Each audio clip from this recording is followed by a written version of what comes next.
Frederick and Kroganar race across the vast plains of white, with clear skies above, and the rhythmic hum of both jet engines and the massive electric blowers to keep them company. When he first saw this giant monstrosity born of metal and a healthy dose of redneck engineering, Frederick didn't expect it to be this fast. The lack of any real points of reference may belie the actual speeds they are hurtling themselves across the packed snow, but the whole vehicle creaks and shakes when they cross any surface irregularities. He would like to claim he has gotten used to it by now, but he has not. The way the scraploader's frame shudders from those tiny impacts simply feels wrong to him. Kroganar, on the other hand, could not seem more carefree and relaxed than he does right now. Sure, he might be kind of hard to read to begin with, but Frederick is 100% sure that the probably more crazy than initially assumed reptilian is actually bored right now.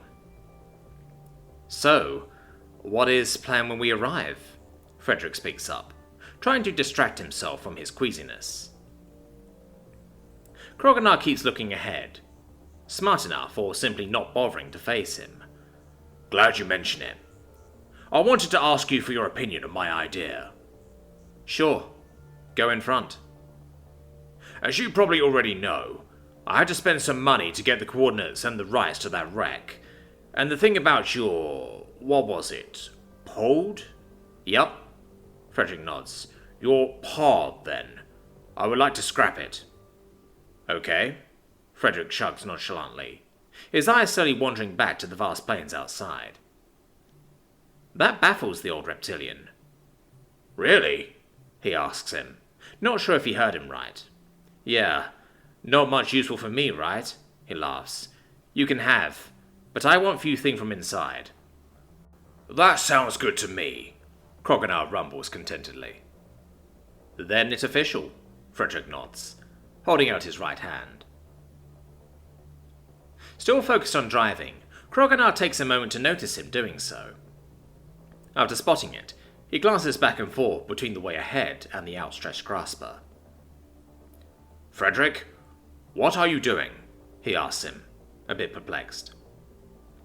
I am hitting a trade with you. Give me claw.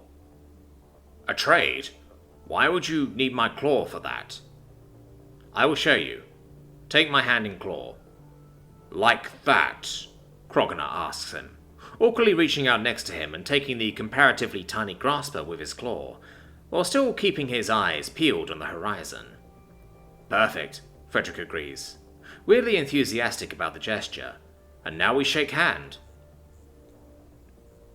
Kroganar does not understand the meaning of the truly alien gesture they are doing, but he is honestly surprised by Frederick's strength. The grip in his finger is much firmer than he expected from such a bony and fragile-looking hand, and the Lemurian does not seem to be lacking strength in his arms either. Frederick scoots back into his seat after they are done shaking hand, nodding to himself. Now deal is made, cannot undone, he explains to him. Because we shook claws? Exactly. Kroganar ponders for a moment, while the whole vehicle shakes again as it hits another snowdrift, lifting both of them ever so slightly out of their seats. You are a weird people, he finally states. We get that a lot, Frederick thinks aloud in English, staring out of the window, his breath fogging up the window. But weird is good, right? Weird is not boring. Kroganar chuckles.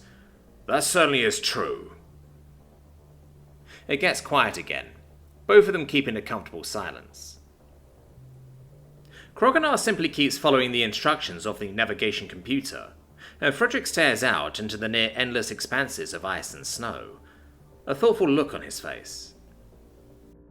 After a while, neither of them sure whether it has been mere minutes or hours since they last talked, Kroganar gently taps the nav comp to get rid of some weird static on his screen, snapping Frederick out of his thoughts. Hey, Kronar? Frederick breaks the silence, something weighing on his mind. Yes? I do not know a thing is okay of me to say, but Kari tell me you are warrior. Is true? He cautiously asks. It seems she has already told him then. Interesting. He would have thought it would take her a good bit longer. Yes, he responds, with a tangible weight to his answer. It gets silent again for a few moments. Are you scared when fight? The young man suddenly asks him, his wavering voice betraying his calm exterior. Scared? Me? Kroganar thinks out loud, humming in thought. I would say so, yes. Really?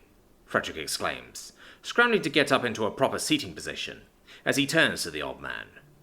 Of course I do. Everyone is scared of fighting, he chuckles. Even me. After a moment of silence from Frederick, Kroganar picks the conversation back up. Why did you ask? Is there something on your mind? Oh, I just...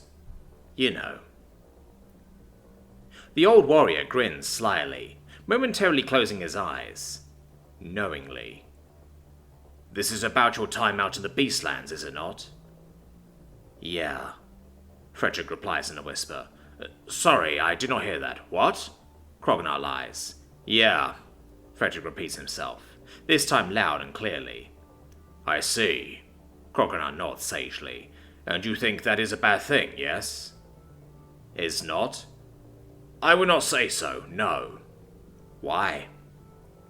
As I already said, everyone is scared of fighting, he emphasizes. There are a few too prideful or ashamed to admit it, of course, confusing their actions with courage. An empty attempt at bravado, if you ask me. You, on the other hand, you are truly strong of heart. He knows the look Frederick is giving him right now, causing him to explain further. In that moment, you did not only fight against that beast, but also your own fear. At the same time, you won against both of them, Frederick. You can be proud of that. His words hit right where they were aimed at, and Frederick turns his face away from Kroganar, his eyes watering from looking at all the snow.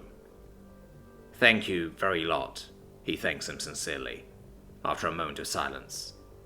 No problem. The time of fighting is behind you. Now comes the time for healing. Trust me, I have known plenty of brothers with fight sickness. Looking back to the far horizon, Kroganar is able to spot something looking awfully similar to what they are looking for. I think we have arrived at our destination, he announces, pulling the yoke closer, slowing the vehicle down.